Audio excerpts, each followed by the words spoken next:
Hello, আসসালামু আলাইকুম। আমি আছি তোমাদের সাথে ফরিদ ভাই। আজকে ফাউন্ডেশনের আরও একটি নতুন ক্লাসে সবাইকে স্বাগতম। এর আগে আমরা ফাউন্ডেশনের তৃতীয় অধ্যায়, খুব গুরুত্বপূর্ণ এবং মোস্ট ইম্পর্টেন্ট একটি অধ্যায়ের ম্যাথ নিয়ে আলোচনা করেছিলাম। আজকে এর আগের ক্লাসে আমরা একটি এক টাইপের ম্যাথ নিয়ে আলোচনা করছিলাম, আর পরীক্ষায় আরেক ধরনের ম্যাথ আসে, সেই ম্যাথ নিয়ে আজকে আমরা আলোচনা করব। আজকের ম্যাথটি অনেক গুরুত্বপূর্ণ হতে চলেছে, ঠিক আছে? তো সবাই খুব ভালো মনোযোগ সহকারে দেখো। এই ধরনের ম্যাথগুলো কম বেশি প্রত্যেক বছরেই পরীক্ষায় এসে থাকে। এর আগে যে ম্যাথ করেছি সেই ধরনের ম্যাথ, অথবা আজকে যেটা করবে এই ধরনের ম্যাথ পরীক্ষায় সব থেকে বেশি আসে, ঠিক আছে?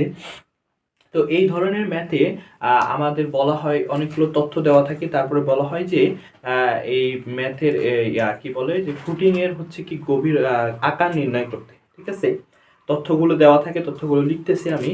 তো বলে আমাদের কি, যে আকার নির্ণয় করতে বলে, যে ফুটিং এর একটি আকার নেওয়া থাকে, ফুটিং এর লোড দেওয়া থাকে, ফুটিং এর একক ওজন, বিভিন্ন ধরনের মান দেওয়া থাকে, দিয়ে বলে যে আমাদের ফুটিং এর আকার বের করতে হবে। তা আকার আমরা বলতে কি বুঝি?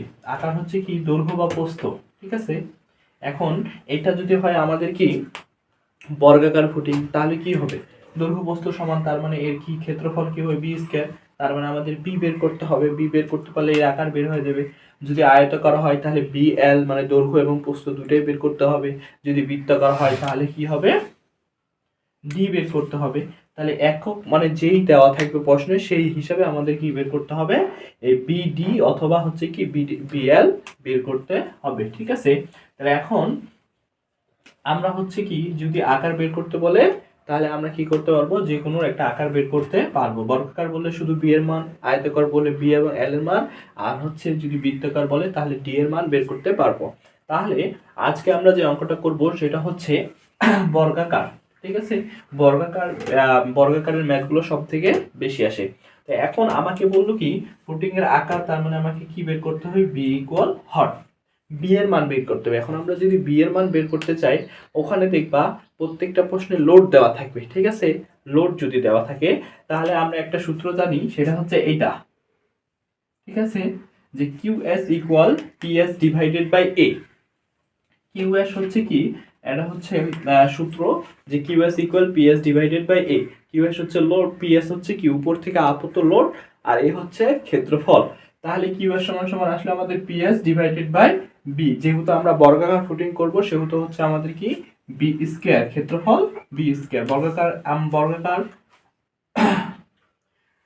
বর্গাকার ক্ষেত্রে ক্ষেত্রফলের সূত্র আমরা কি জানি? বাহু স্কয়ার। তো এখানকার আমরা যদি ব্রেথ কি ধরি? বি ধরি, তাহলে ক্ষেত্রফল কি হবে?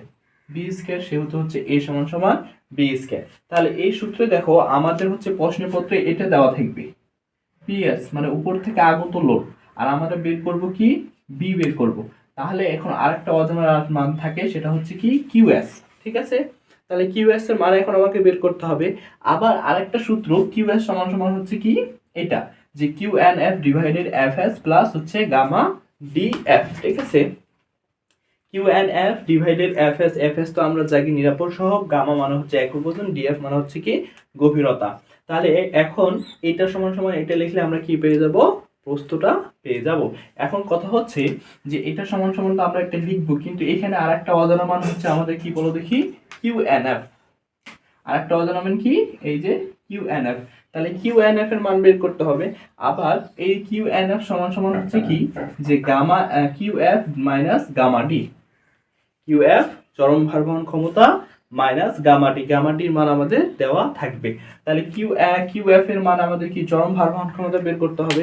এর আগের ক্লাসে আমরা কিউ এফ এর মান কিভাবে বের করেছিলাম? যে 1.3 CNC plus gamma D N Q plus 0.4 gamma BN gamma. Okay, তাহলে আমাদের এটা যেহেতু আমরা বর্গাকার ফুটিং করব, সেহেতু আমরা এখানে কি নিছি? বি স্কয়ার নিছি। যদি আয়তাকার ফুটিং থাকতো তাহলে কি হইতো? বি এল হইতো। আর যদি কি হতো? বৃত্তাকার ফুটিং, তাহলে পাই বাই 4 ডি স্কয়ার হইতো। তারপরে কি হইতো? আমাদের এখানে এসে সূত্রটা চেঞ্জ হয়ে যেত, এখানে আর এখানে এই দুই জায়গায় শুধু চেঞ্জ হবে যদি কি হয়? ফুটিং চেঞ্জ হয়। আর যদি ফুটিং চেঞ্জ না হয়, বর্গাকার ফুটিং থাকে, তাহলে যা লিখছি তাই থাকবে। যদি কি হয়? আয়তাকার ফুটিং হয়, তাহলে এখানে চেঞ্জ হবে, কি হবে? বিএল হবে। এই বি এর জায়গায় কি হয়ে যাবে? বিএল মানে কি? আয়তনের ক্ষেত্রফল দৈর্ঘ্য গুণন প্রস্থ। আর এখানে চেঞ্জ হয়ে যাবে এই সূত্রটা। আগের ক্লাসে আমরা সেই তিনটা সূত্র নিয়ে আলোচনা করেছি। তাহলে চলো আজকে আমরা কি করব সেই ম্যাথটি সলভ করি এই ধরনের। তাহলে আমি হচ্ছে প্রশ্নটা না লিখে এখান থেকে প্রশ্নে কি কি দেওয়া থাকবে সেই জিনিসগুলো হচ্ছে আমি তুলে নিচ্ছি, ঠিক আছে।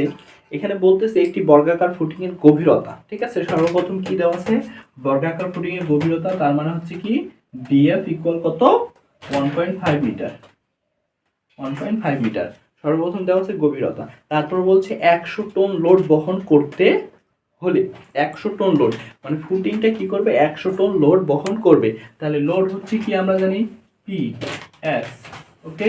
পি এস হচ্ছে কত 100 টন, ওকে। এবার বলতে হলে করতে হলে ফুটিং এর আকার নির্ণয় করো, তার মানে ফুটিং এর আকার আমাদের কি নির্ণয় করতে হবে, বিটা নির্ণয় করতে হবে, ওকে। এরপরে বলতেছে কি নিরাপদ সহগ দেওয়া আছে কত, নিরাপদ সহগ এফএস ইকুয়াল 3, মাটির একক ওজন gamma equal 1.5 ton per metre cube.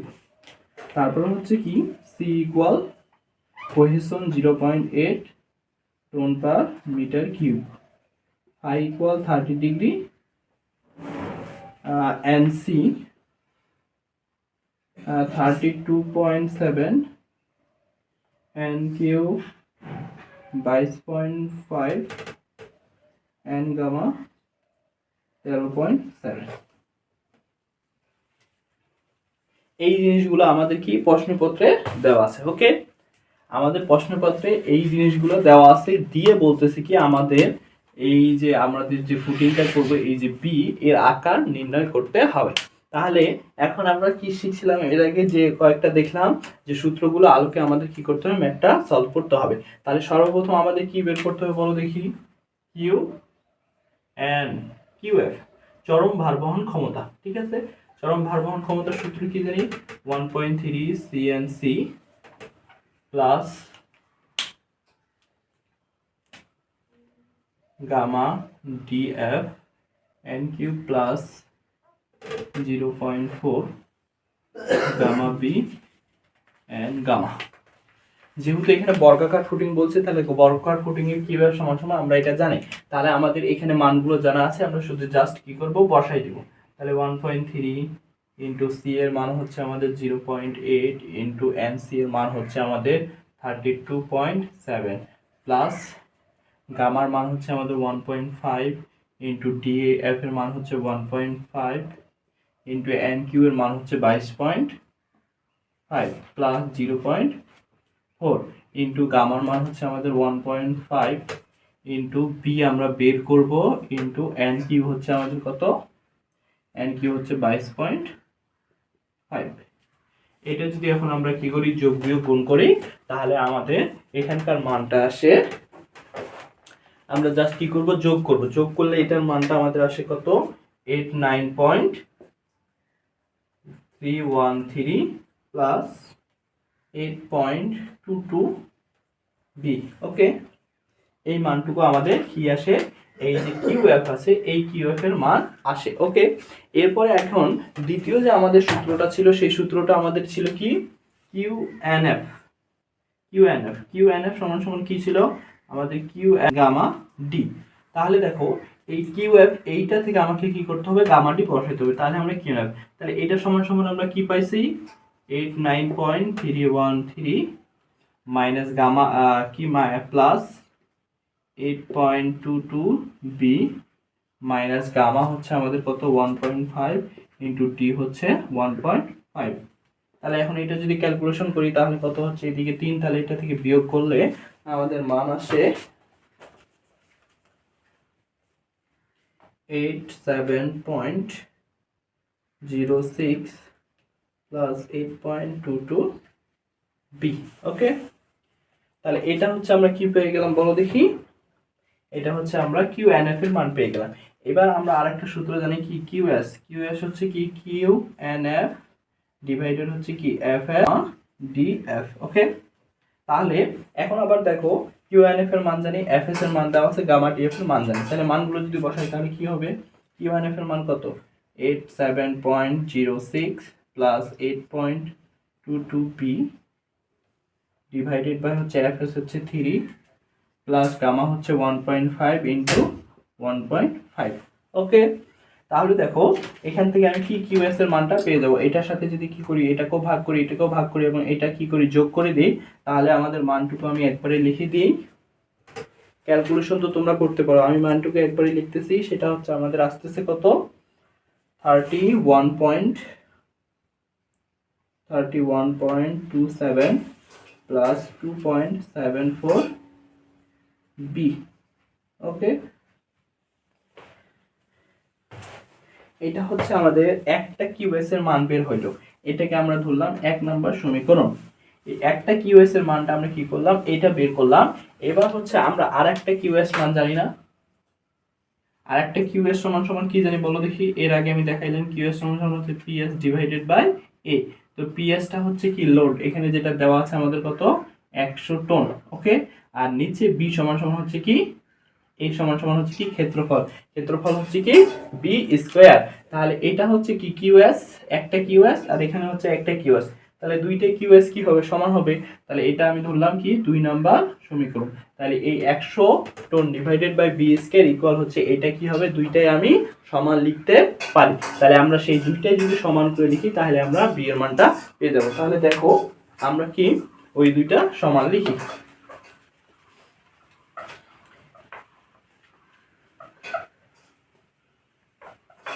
তাহলে একটা কিউএস সমান সমান আমি আর একটা কিউএস লিখবো। ওকে, তাহলে আমরা মানটা পেয়ে যাব। তাহলে একটা কিউএস, তাহলে 1 সমান সমান 2 করে, তাহলে কি পাচ্ছি বলো দেখি, 100 ডিভাইডেড বাই হচ্ছে কি B square equal 31.27 plus 2.74 B. Okay, তাহলে এইটা হচ্ছে আমি 1 ও 2 থেকে পাইলাম। এখন যদি আমরা ক্যালকুলেটরে ডাইরেক্ট এই মানটুকু বসাই দিই তাহলে আমাদের ডাইরেক্ট কি হয়ে যাবে, বি এর মান বের হয়ে যাবে। তোমাদের যাদের ক্যালকুলেটর আছে ডাইরেক্ট যদি এই মানটুকু বসাই দাও তাহলে হবে, আর তোমরা যদি ভেঙে ভেঙে করতে চাও উৎপাদকের বিশ্লেষণের মাধ্যমে তাও হবে। তাহলে এখানে যদি আমরা মানটুকু একবারই বসাই দিই এই ক্যালকুলেটরও, তাহলে আমাদের মান আসে, বি এর মান আসে আমাদের 1.67। অতএব বি সমান সমান কি 1.67 মিটার। তাহলে অতএব আকার কি আসতেছে, আকার আসতেছে 1.67 মিটার ইন্টু 1.67, এটাই আনসার। একবারই ইজি আছে, আমাদের কয়টা জিনিস মনে রাখতে হবে, 3টা। প্রথমে আমরা বের করব কিউএফ, তারপরে বের করব কিউএনএফ, তারপরে বের করব কিউএস, তারপরে আরেকটা বের করব কিউএস। এই কিউএস সমান সমান এই কিউএস বসাই দিলে আমাদের আসল যে আকারটা আছে সেই আকারটা চলে আসবে। তাহলে ধাপ কয়টায়, যদি কি বলা হয় কোনো ফটিকের আকার বের করতে বলে তাহলে ধাপ 4টা। এটা হচ্ছে কি চরম ভারবহন ক্ষমতা বের করব, তারপর হচ্ছে কি কিউএনএফ বের করব, তারপর হচ্ছে কিউএস বের করব, তারপর কিউএস।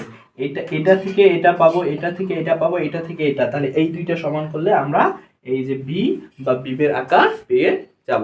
আশা করি তোমরা বুঝতে পেরেছো। যদি এই 3য় অধ্যায়ে তোমাদের আর কোনো সমস্যা থাকে তাহলে আমাকে জানাবে, আমি সেই ম্যাথ নিয়ে আবারও তোমাদের সামনে হাজির হব। আজকে পর্যন্ত সবাইকে ধন্যবাদ।